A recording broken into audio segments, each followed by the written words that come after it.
Hari ini kita akan menyambung firman Tuhan kita, bagaimana mengembangkan roh pembawa senjata. Amin. Minggu yang lalu kita sudah sampai kepada tahap atau langkah yang ketiga, langkah-langkah dalam mengembangkan roh pembawa senjata. Apakah saudara ingat? Yang pertama, kita harus membebaskan diri dari roh. Oke, ini ada pas ya, 1, 2, 3, 4. Nanti yang sana tanya Roh Kudus apa langkah keempat hari ini. Langkah yang pertama, ya sayap kiri. Apa? Bebaskan diri dari kesombongan. Semua sayap kiri berkata, saya bebas dari roh kesombongan. Saya tidak mau seperti Lucifer. Saya rendah hati seperti Yesus. Mantap. Sekarang lebih mantap lagi, perempuan jangan mau kalah. Walaupun tadi ada 2 perempuan memang ya. Yang kedua, bebaskan diri dari kemarahan. Kalau gitu sambil bilang saya bebas dari kemarahan, bikin muka yang tidak marah. Saya bebas dari roh kemarahan. Lebih kuat lagi biar saya yakin. Saya panjang sabar. Suka mengampuni. Puji Tuhan. Yang ketiga, ya nggak mungkin lah kalian tahu ya, nggak apa-apa lah. Yang ketiga sekali semua, bebaskan diri dari roh apa? Ya, jangan malu-malu mengucapkan ya. Kita injak setan di bawah kaki kita, amin. Angkat tangan tinggi-tinggi semua, bilang saya bebas dari roh percabulan. Saya kudus sebab Tuhan saya kudus. Amin. Sekarang semuanya sama-sama, langkah 1, langkah 2, langkah 3. Langkah yang pertama, langkah yang kedua, langkah yang ketiga. Sekarang semuanya kita ganti buat saya bebas dari, saya bebas dari, saya bebas dari. Yang pertama, yang kedua, yang ketiga. Cari kawannya 2 orang. Kamu bebas dari, kamu bebas dari, kamu bebas dari.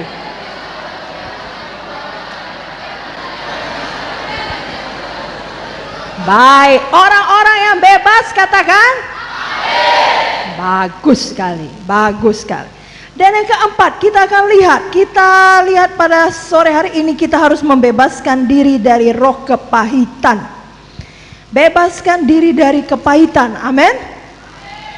Kalau kita menyimpan kepahitan, mustahil bagi kita mengembangkan roh pembawa senjata. Karena kita sendiri terluka. Ya, orang yang memiliki kepahitan di dalam hatinya dimulai daripada dia membiarkan dirinya terluka. Dan luka manapun kalau tidak diobati, waktu tidak menyembuhkannya, waktu membuatnya makin parah. Ada men? Sama seperti luka badani, kalau tidak dibersihkan, ditaruh alkohol dan dikasih betadin atau bak merah, tetapi dibiarkan luka, dibiarkan kena kotoran, jorok, maka bernanah. Bahkan bisa infeksi. Dan kalau terus dibiarkan, bisa dipotong. Demikian dengan luka rohani yang tidak diselesaikan. Itu hanya membawa keburukan bagi rohani kita, bahkan bisa membuat rohani kita mati. Saudaraku yang kekasih, di dalam hidup ini tidak ada jaminan orang-orang akan berhenti melukai kita.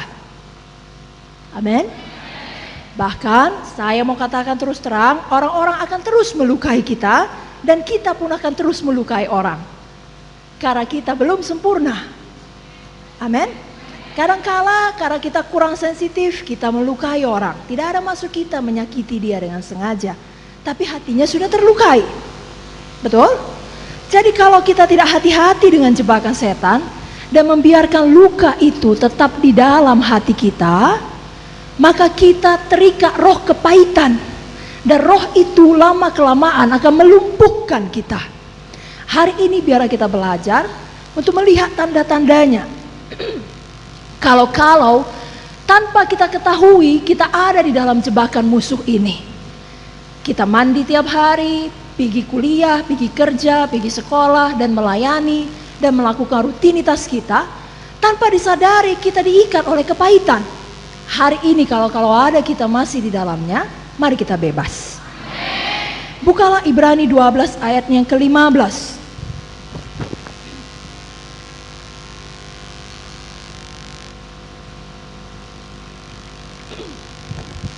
Buku Ibrani 12 ayat 15 mengajarkan kepada kita bahwasanya cukup kasih karunia Tuhan untuk kita bebas dari kepahitan. Bagian kita adalah menerima kasih karunia itu. Jangan menolaknya dan jangan berusaha dengan kekuatan sendiri. Terima kasih karunia Tuhan. Apapun masa lalu kita, betapapun kita telah dikecewakan, katakanlah oleh keluarga kita, orang tua kita, sehingga kita terikat oleh kepahitan, hari ini kita bisa bebas. Karena kasih Yesus lebih deras dari semua kepahitan yang kita alami. Kasih Yesus lebih besar dari semua kesakitan yang kita alami. Kasih Yesus lebih hebat dari semua kekecewaan yang kita alami, dari semua penderitaan yang kita alami. Bagian kita menerima kasih itu. Amin. Dan setelah kita menerimanya, itulah yang kita kembangkan supaya kita bisa mengasihi orang lain lagi. Khususnya dalam konteks mengasihi pemimpin kita dan menjadi pembawa senjata kepadanya. Katakan amin lebih kuat. Saudara siap baca Ibrani 12 ayat 15? Mari kita baca bersama-sama. 1, 2, 3 ya. Jagalah supaya jangan ada seorang pun menjauhkan diri dari kasih karunia Allah, agar jangan tumbuh akar yang pahit yang menimbulkan kerusuhan dan yang mencemarkan banyak orang. Jagalah supaya jangan seorang pun di antara kita menjauhkan diri dari kasih karunia Tuhan. Jadi bisa kita tolak. Bisa kita mengeraskan hati. Jangan ada yang cakap-cakap dia sama kakak. Bisa kita mengeraskan hati. Bisa kita membenarkan keadaan kita itu. Aku berhak untuk kecewa. Aku berhak untuk merasa pahit. Aku berhak untuk tidak percaya lagi kepadanya. Aku berhak untuk menutup diri. Aku berhak untuk hati-hati. Aku berhak untuk curiga. Kau memang berhak, tapi kau hanya membuat hidupmu lebih menderita. Karena itu tidak jalan Tuhan. Kau menjauhkan dirimu dari kasih karunia Tuhan. Jangan demikian. Lihat dulu kiri kanan. Katakan, kau saudaraku, kau saudariku. Jangan jauhkan diri dari kasih karunia. Amin. Betapa sayangnya kita bisa menikmati kasih persaudaraan kiri dan kanan kita, daripada karena kita punya kepahitan, kita selalu curiga. Kita pikir dia akan selalu lihat kelemahan kita. Atau kita pikir nanti kalau aku buka rahasia, dia akan mengkhianati lagi seperti yang dulu kawanku, dia akan bongkar dan menggosipkan aku. Jangan hidup demikian. Memang tidak ada jaminan orang tidak akan menggosipkan kita, tapi kenapa hidup dalam ketakutan? Kalaupun orang menggosipkan kita di masa yang akan datang, kita mengampuni dia. Bukan berarti harus hidup di dalam kepahitan dan kecurigaan kepada semua orang. Mari katakan, saya tidak menjauhkan diri saya dari kasih karunia Tuhan. Saya tidak membiarkan kepahitan di dalam hati saya. Saya tidak membiarkan kekecewaan menguasai saya. Saya tidak membiarkan kesedihan melumpuhkan saya.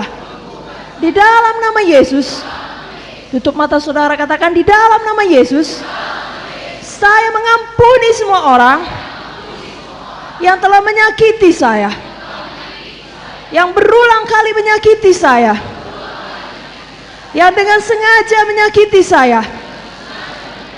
Taruh tangan saudara di atas kepala saudara, katakan, dalam nama Yesus, Roh Kudus penuhkan saya. Saya baharui pikiran saya dengan firman Tuhan. Saya buang semua memori yang jahat, ingatan yang menyakitkan, ingatan kekecewaan. Saya buang jauh-jauh. Itu sampah, itu tipu daya setan. Saya tidak perlu mengingatnya.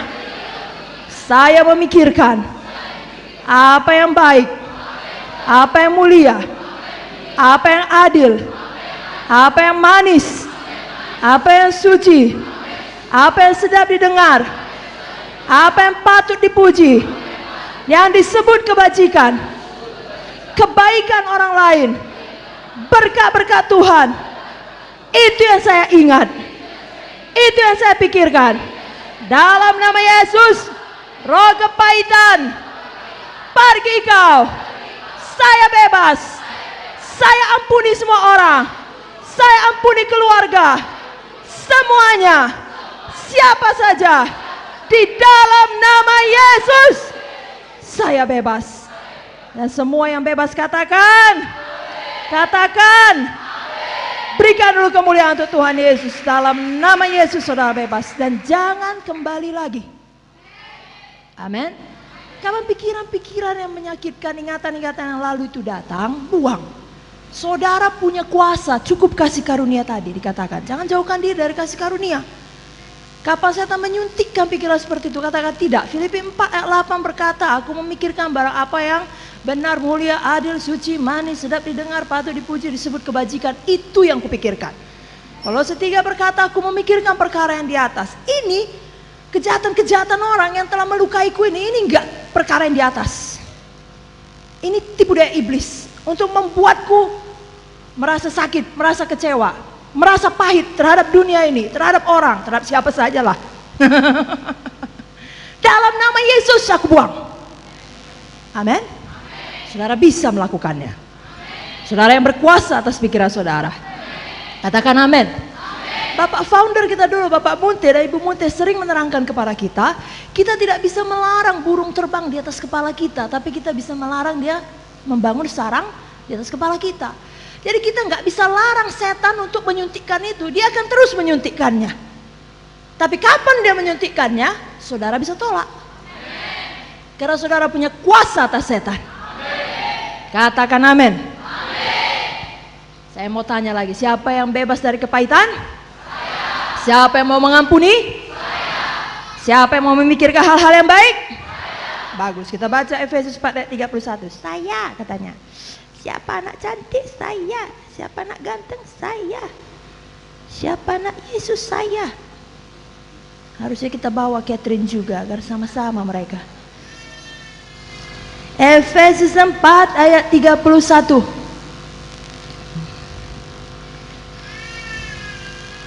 Dan 32. Amin. 1, 2, 3, ya. Kegeraman, kemarahan, pertikaian dan fitnah hendaklah dibuang dari antara kamu. Demikian pula segala kejahatan. Tetapi hendaklah kamu ramah seorang terhadap yang lain, penuh kasih mesra dan saling mengampuni, sebagaimana Allah dalam Kristus telah mengampuni kamu. Mari katakan, segala kepahitan, kegeraman, kemarahan, pertikaian, dan fitnah saya buang. Demikian pula segala kejahatan. Saya ramah seorang terhadap yang lain. Saya penuh kasih mesra. Saya mengampuni orang lain sebagaimana Kristus mengampuni saya.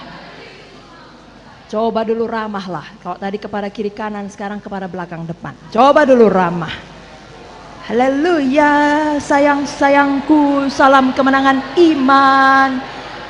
Nanti kita melayani ya, sama jadwal kita hari ini. Minggu lalu kau nggak datang, baik-baik saja. Sehatkah engkau? Katanya mamamu sakit, sudah sembuh? Ayo ramah dulu, ramah. Bagaimana kerjamu, sudah dapat? Oh belum dapat, mari saya doakan. Kok tidak ramah? Ramah dulu, balik ramah lagi. Ayo ramah lagi. Cari yang lain, banyak orang lain. Kalau tadi belakang kiri, sekarang belakang kanan. Lebih ramah lagi. Amin. Amin. Saya mau coba ini ya. Coba semua bangkit berdiri. Bangkit berdiri. Mari kita coba. Karena firman ini katanya, kalau tidak dipraktekkan, kita seperti orang mengamati rupa kita di depan cermin, baru saja kita lihat kita sudah lupa. Kan gitu kata Yakobus ya. Firman harus dipraktekkan. Setuju? Katakan amin. Jadi tadi ayat Efesus 4 ini berkata penuh kasih mesra. Ini bukan untuk suami istri saja, nggak ada di belakangnya. Penuh kasih mesra bila engkau suami istri. Jadi hanya boleh suami istri saja yang penuh kasih mesra. Tidak. Ini untuk anak-anak Tuhan. Jadi saya nggak tahu kalau memang di luar sana ataupun dari keluarga mungkin tidak dibiasakan demikian. Tapi tidak apa-apa, kita biasakan di sini karena ini struktur firman. Oleh karena itu, apa yang mau kita praktekkan? Lihat dulu kemari, laki-laki jangan ada yang marah kepada kakak. Ini dari firman. Ya, tahan amarahmu, kasih itu sabar. Jadi baik laki, baik perempuan, saya minta dengan kasih mesra, cari minimal berapa? Minimal 5 orang. Saudara bukan salam, saudara peluk. Tunggu, belum, tenang.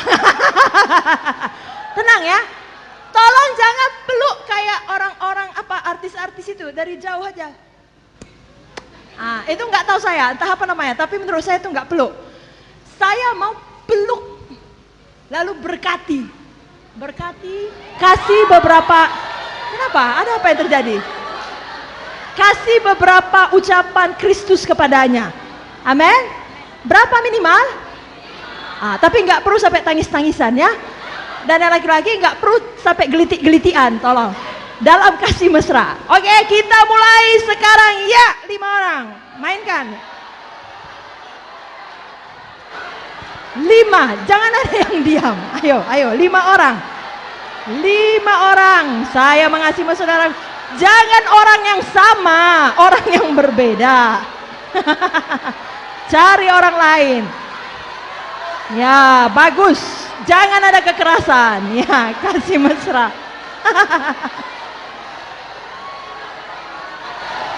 Sambil menyanyi, ku kasihi kau dengan kasih Tuhan.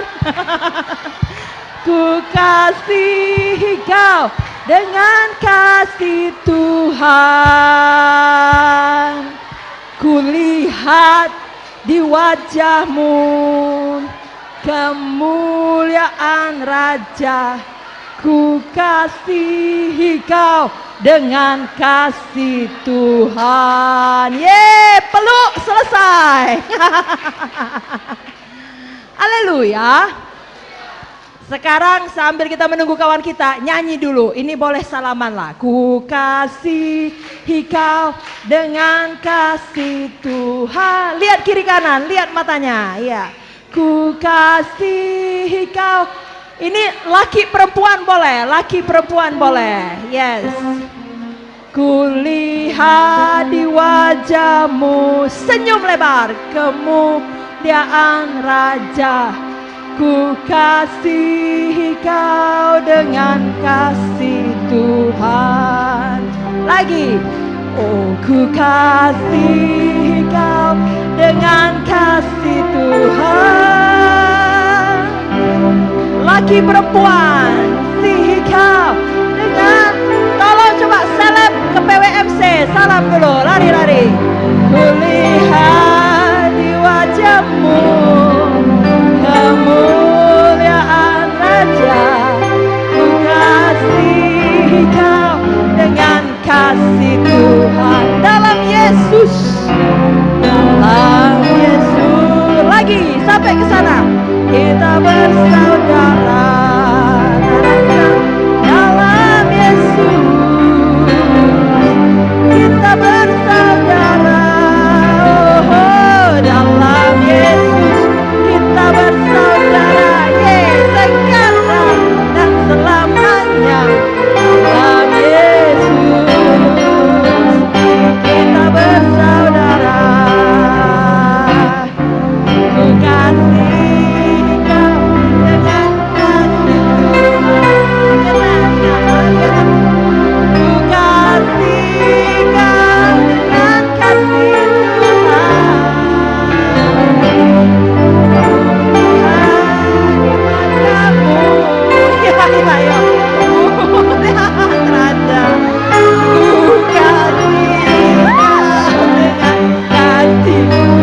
Mari kita dengarkan firman Yesus.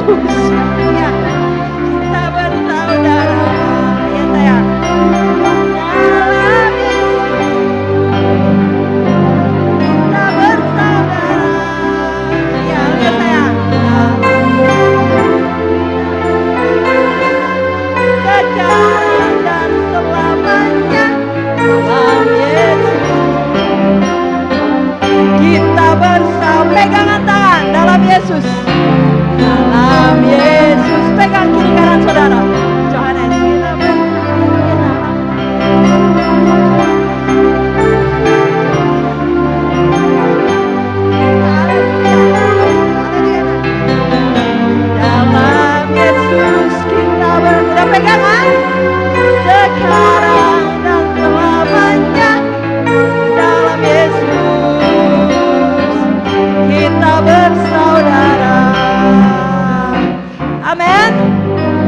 Amin.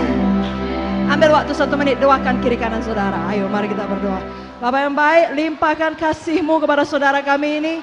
Bapak yang baik, bagi orang tuanya yang belum selamat, Kau selamatkan. Pada hari ini maupun besok, ketika dia melayani, urapi Bapak, urapi. Bebaskan dia dari semua kepahitan, dari semua kekecewaan. Dalam nama Yesus, roh yang bebas menjadi milik kami semuanya pada hari ini. Berkati saudaraku ini sehat dan kuat di dalam Engkau.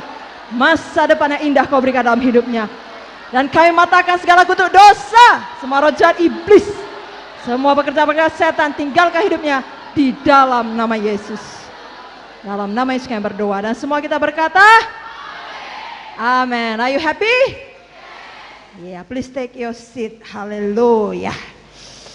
Jadi biarlah kita selalu penuh kasih mesra. Jangan seram ya. Apa Kak bilang? Jangan seram. Pemusik jangan seram, penyanyi jangan seram, penari jangan seram, PWMC jangan seram sama jemaat, jangan seram sama hamba Tuhan. Tetapi ramah dan penuh kasih mesra. Coba dulu bilang lagi sama kiri kanan, jangan seram sama hamba Tuhan, jangan seram sama jemaat. Kita ramah dan penuh kasih mesra. Karena kita bebas dari kepahitan. Amin. Saudaraku, ada satu cerita di dalam Alkitab, cerita nyata tentunya. Saya tidak perlu bacakan, kita menghemat waktu, saudara sudah tahu. Tapi kalau saudara mau baca sendiri di rumah, saya berikan pasalnya. Dari 2 Samuel 13. Saudara bisa baca dari ayatnya yang ke-22 sampai ayatnya yang ke-30. Di sini diterangkan mengenai cerita dalam buku 2 Samuel 12 ini, Absalom. Absalom ini dia salah satu dari anak Daud. Amin. Amin. Lihat aja sama kakak, nanti dibaca di rumah, maka kakak kasih tahu sekarang. Jadi Absalom ini punya saudara tiri, banyak saudaranya. Salah satu saudaranya namanya Amnon. Nah Amnon ini sangat tidak bermoral, karena dia memperkosa adik tirinya, namanya Tamar, saudara kandung si Absalom. Marahlah si abang, jelaslah abang mana tidak marah. Dan dia berharap Daud mengambil tindakan yang tegas. Dia berharap Daud, istilahnya kita di sini mendisiplin Amnon. Sayangnya dia tidak tahu, atau mungkin dia tahu tetapi dia tidak sadar, Daud juga tidak mempunyai satu tingkat moral yang tinggi. Saudara mengerti? Karena Daud sendiri pun berzina dengan Batseba dan membunuh Uria demi itu. Jadi tentunya Daud tidak mungkin membuat satu tindakan yang tegas kepada Amnon, dia diamkan. Lalu apa yang terjadi? Nah ini dia hati-hati terhadap roh kepahitan. Absalom tersinggung. Absalom merasa perlakuan Daud tidak cocok, perlakuan Amnon apalagi. Dan dia marah. Dia simpan kemarahan dalam hatinya. Hati-hati dengan tersinggung. Katakan amin. Kita sudah belajar minggu-minggu yang lalu, jangan terlalu sensitif. Sedikit-sedikit tersinggung. Belajar untuk shake off. Walaupun orang sengaja mau menyinggung kita, jangan mau tersinggung. Loh ada amin? Saya mengajarkan ini karena saya mengasihi saudara. Ya, semua kita bertumbuh, saya juga bertumbuh. Semua kita masih manusia, tapi kita bisa belajar menjadi lebih seperti Yesus. Ya tetap ke hati saudara sore ini, jangan mudah tersinggung. Nah, pegang dulu hatinya, bilang saya nggak gampang lagi tersinggung.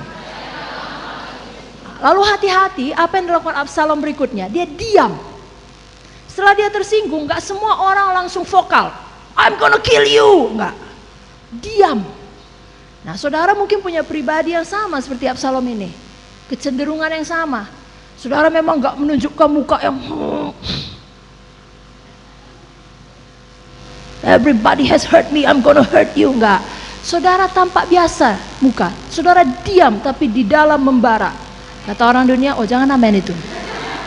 That's very dangerous. Jangan amen, jangan salah amennya ya. Hati-hati. Saya kurang suka dengan amen-amen yang salah.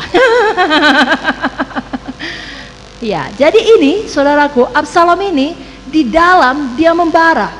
Ya orang dunia bilang makan hati atau apa, apapun itu tidak sesuai dengan firman. Buanglah itu saudara.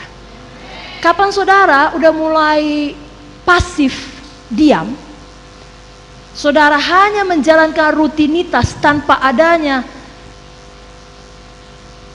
kepengen membangun lebih lagi gitu. Misalnya saudara choir, pakai baju, nyanyi, pulang. Nggak ada, yuk kita buat latihan yuk, gerakan baru yuk, nggak ada.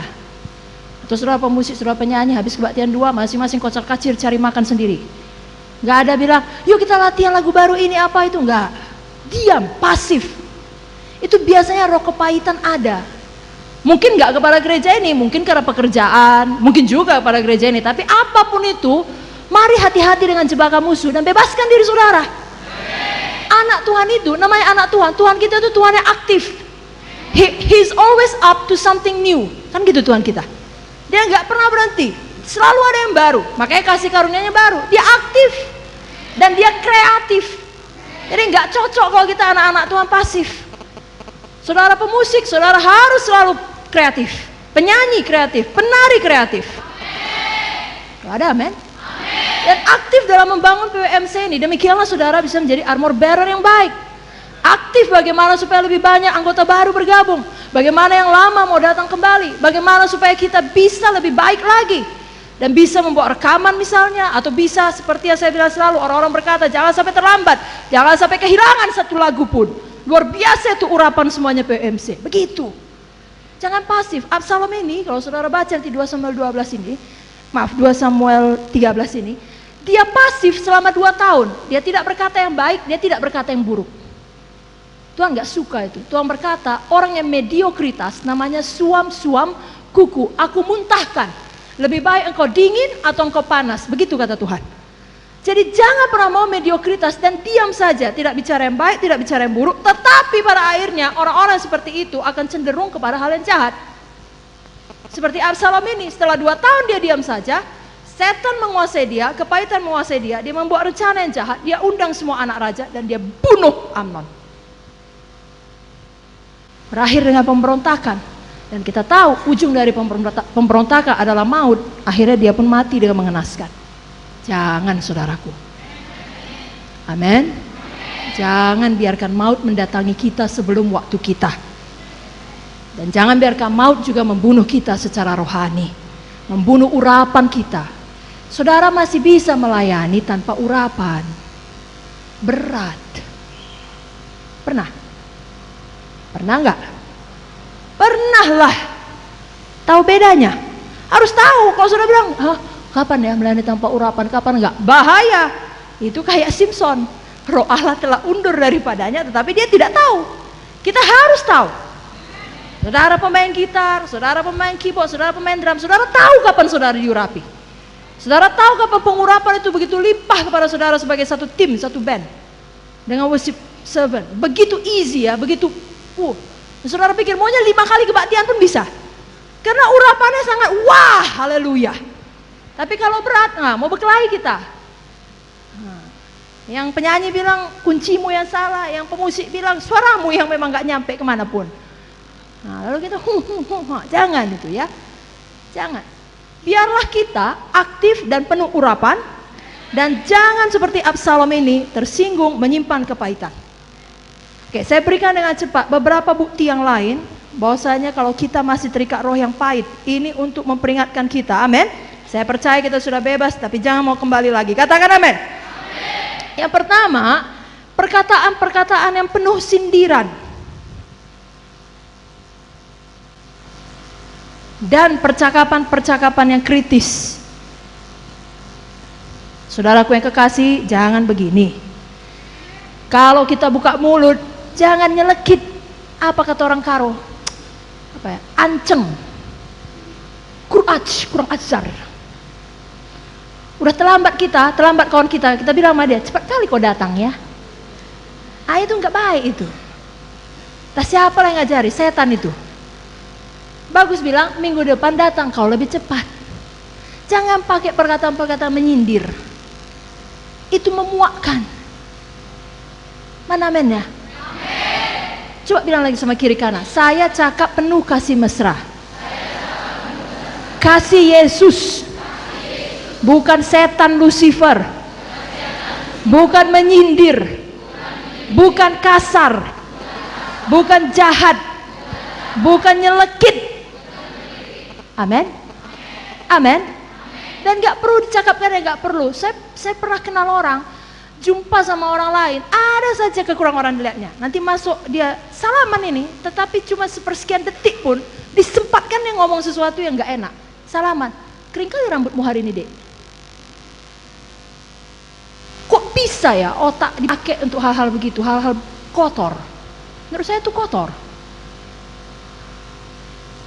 Gitu banyaknya yang bisa dibilang untuk memberkati, kok ngomong begitu? Itu orang dunia. Itulah bukti diikat roh kepahitan. Kenapa saya bilang begitu? Karena orang yang sering disakiti dan membiarkan kesakitan itu disimpan, menjauhkan diri dari kasih karunia, biasanya punya tendensi menyakiti orang lain. Makanya salam sebentar pun kering kali rambutnya. Kok lusuh kali mukamu hari ini? Udah 2 kali kakakku lihat. Ih, gendutnya, masih mau istrimu sama kau. Makin lama makin tebal kacamatamu itu. Hambut kau ya, sudah hampir buta. Semua yang diucapkan itu gak ada baiknya. Awas-awas kegemukan, nanti cepat kau kena serangan jantung, mati kau cepat. Gak ada itu. Kita diajar untuk mengucapkan perkataan iman, perkataan menang. Dan hari ini diajar disertai dengan kasih mesra. Amsal berkata, perkataan yang ramah itu suci. Amin. Amin. Jangan ada lagi percakapan sindiran di sini. Yang kedua, orang yang masih terikat kepahitan tidak dapat mempercayai orang lain. Apa saudaraku? Nah, ini kasihan ini, hidup begini, hidup sendiri. Hidup selalu curiga sama orang. Saya kasihan karena biasanya dia melakukan itu karena sudah banyak disakiti. Sekali lagi, kasih Yesus lebih besar dari semua kesakitan yang saudara alami. Berikan tepuk tangan yang meriah bagi Yesus, bagi kasih Yesus. Mari kita lihat obatnya, 1 Korintus 13. Sehingga saudara tidak perlu selalu curiga sama orang lain. Sehingga saudara dapat mempercayai orang lain. Amin. 1 Korintus 13, kita baca saja ayat 4 sampai ayat 7. Saudara siap? 1, 2, 3 ayat. Kasih itu sabar, kasih itu murah hati. Ia tidak cemburu, ia tidak memegahkan diri dan tidak sombong. Ia tidak melakukan yang tidak sopan dan tidak mencari keuntungan diri sendiri. Ia tidak pemarah dan tidak menyimpan kesalahan orang lain. Ia tidak bersuka cita karena ketidakadilan, tetapi karena kebenaran. Ia menutupi segala sesuatu, percaya segala sesuatu, sabar menanggung segala sesuatu. Katakan, saya penuh kasih Yesus. Saya percaya segala sesuatu. Saya dapat mempercayai orang lain. Ada amin? Saudara bebas? Bukti yang ketiga, tidak mau peduli terhadap orang lain. Jadi kalau diikat roh kepahitan, yang dipikirkannya adalah aku. Tolong kita di PWMC, mulai hari inilah ya, kita bertumbuh lebih peduli sama orang lain. Hari ini saya minta tolong satu aspek saja. Untuk PWMC Sabtu saja pun. Kalau ada kawan kita nggak datang, yang biasanya datang, tolong peduli. Jangan bilang itu misalnya tanggung jawab Kak Peggy, itu tanggung jawab Kak Vicky, tanggung jawab leader, jangan. Semua kita peduli. Kalau itu dalam tim kita, dalam band kita, tanya, kenapa nggak datang? Apakah karena sakit? Apakah karena ada masalah, ada urusan, atau memang lagi kumat? Ya, maksudnya lagi tidak dalam roh, perlu diteguhkan supaya kembali kepada jalan yang benar. Ya, semua kita ada saat-saatnya seperti itu, tidak perlu malu. Itulah gunanya kita saling tolong menolong. Ada amin?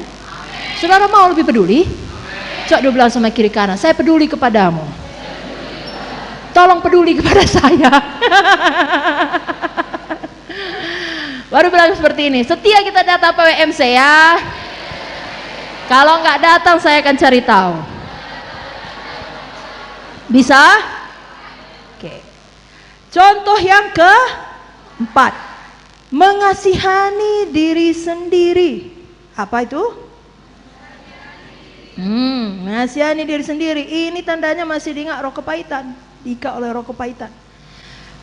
Orang barat mengatakannya pity party.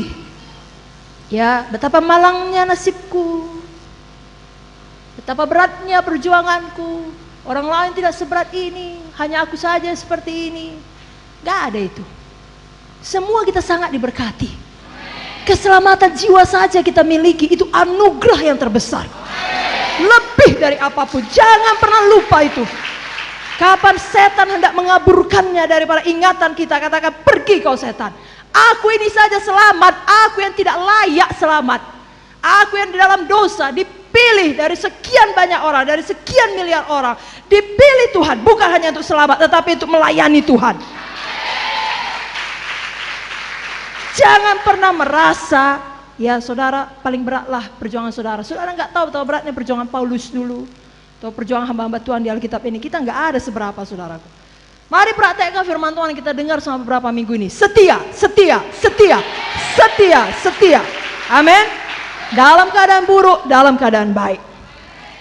Minggu lalu pun sudah kita nyanyikan dalam buku Habakuk. Masih nggak saudara? Sekalipun pohon. Amin. Hidup kambing. Oke. Yang kelima, yang terakhir, kita akan berdoa. Siapkah hati saudara untuk berdoa? Kalau nanti mau berdoa sambil nyanyi kambing juga boleh. Saudara suka cita. Yang penting saudara semua bebas dari kepahitan. Haleluya. Yang terakhir, kalau tandanya kita diikat roh kepahitan, muka muram. Apa saudara? Nah ini, muka muram ini, makeup pun tidak menolong. Gak bisa, ya. Itu pula susahnya. Udah pun di make up 2 meter, kalau memang dari dalam muram. Muram dia. Artinya selalu nampak sedih. Bukan serius, sedih. Lain serius. Saya mengerti beberapa orang di antara saudara harus tampak serius. Saya mengerti, saya lama hidup seperti itu. Puji Tuhan untuk kebebasan. Tetapi Tuhan mau, pemazmur berkata, inilah hari yang telah dijadikan Tuhan. Marilah kita bersuka cita dan bersorak-sorai di dalamnya. Kan itu tadi lagu kambing tadi. Aku akan tetap beria-ria di dalam Allah yang menyelamatkanku. Saudara kan sering dengar cerita dari bapak founder kita dan Ibu Munte mengenai orang yang mau bunuh diri itu. Aku mau bunuh diri, jangan kau bunuh diri. Polisi semua ada datang, jangan, gak ada, aku mau bunuh diri, besar kali masalahku. Panggillah pendeta, cuma itu salah satunya harapanku. Panggil pendeta, datanglah pendetanya. Ditengoknya, abang, pendeta mukanya pun lebih muram daripada aku. Sudahlah, habislah, aku tak ada harapan. Kalau pendeta pun begitu, muram durja katanya. Jangan begitu. Saudara, kalau saudara bisa, saya mendorong saudara, tontonlah kembali Integrity ya, DVD-DVD yang lama itu, Ron Kenoly, ataupun Don Mon, ataupun saudara tahu Gator. Itu semua orang-orang ada di situ, terutama orang-orang kulit hitam ya. Itu hidupnya nggak pernah mudah, single mother, kan begitu. Tapi kok udah di depan nyanyi sebagai choir, macam dia manusia paling bahagia di dunia ini. Badan bergerak, kepala bergerak, walaupun beratnya 200 kilo, nggak ada masalah ya. Dia bisa bergerak dengan sangat, ya iyalah itu. Kenapa? Kira saya sudah mirip 200 kilo. Maksud saya, betul ada banyak masalah, tapi Yesus kita baik. Itu yang kita tahu, itu yang kita mengerti, itu yang kita percayai. Dan alasan itu cukup untuk tidak bermuram durja. Dan sekarang ini pun saya pun baik pada saudara. Saya sungguh-sungguh mengajari saudara, coba dulu senyum kepada saya. Senyum saja, tidak perlu tambah gini-gini ya. Tidak ada yang begitu, saya cuma menggoda saudara. Haleluya. Begitu buat kepada jemaat. Pas waktu saudara mau naik, saudara baru tahu ternyata rok saudara atau celana saudara kena permen karet yang ditaruh oleh jemaat yang luar biasa baiknya. Kan begitu? Saudara pas mau nyanyi atau mau main musik, saudara pikir nampaklah ini, tenang saja, nyanyi saja, makna jangan sampai depan. Heran jemaat itu, dia nggak tahu ada permen karet dan dia tahu kasihan kali itu. Dia sendiri tidak bebas. Bagaimana dia membawa kami pada kebebasan? Saya mau bilang apapun yang terjadi, kalau sudah melayani, bahkan jangan kalau sudah melayani, kalau sudah sampai ke gereja, bahkan nggak dalam gereja pun, harus angkat hati untuk bersuka cita. Oke? Mungkin minggu-minggu yang akan datang akan kita latih semuanya senyum gini. Harus tahu, kalau orang dunia, maaf ya, saya nggak suruh saudara profesional jadi munafik. Tapi kalau orang dunia nggak punya Yesus pun, demi tampil di TV, sanggup dia. Tidak pun dalam hati yang mati kau, kubunuh kau. Kan begitu kan? Apa ya politikus-politikus itu masih juga senyum saja dia, senyum. Apalagi sebentar lagi lebaran seperti ini ya, banyak itu terjadi. Ampuni saya Tuhan, diedit ya, diedit, jangan diperbanyak. Nanti ada sara, bahaya. Yesus ampuni, terima kasih buat darah Yesus. Maksud saya, mereka yang nggak punya Yesus saja bisa nyangkal diri kan? Bisa nggak? Bohong kalau saudara nggak bisa. Itu tandanya memang nggak mau nyangkal diri, mau hidup dalam kepahitan. Orang mesti tahu saya banyak masalah. Suntukkan dirimu, nampakkan mukamu muka pepaya. Jangan begitu. Orang tua sakit, anak sakit, kita sakit, maju dengan iman. Muka sukacita. Amin. Amin. Latih saudara. Senyum selalu. Coba senyum selalu. Latih. Amin. Kapan udah terasa turun ke bawah itu, Yesus baik, senyum lagi, naikkan lagi ke atas. Amin. Nah, tambahin Kak Joyce baik gitu juga, naik ke atas. Oh, Ibu Munte baik, Ibu Vicky baik, Bapak Gembala baik, semua baik, Yesus baik, semua baik, semua anak-anak Tuhan baik. Haleluya.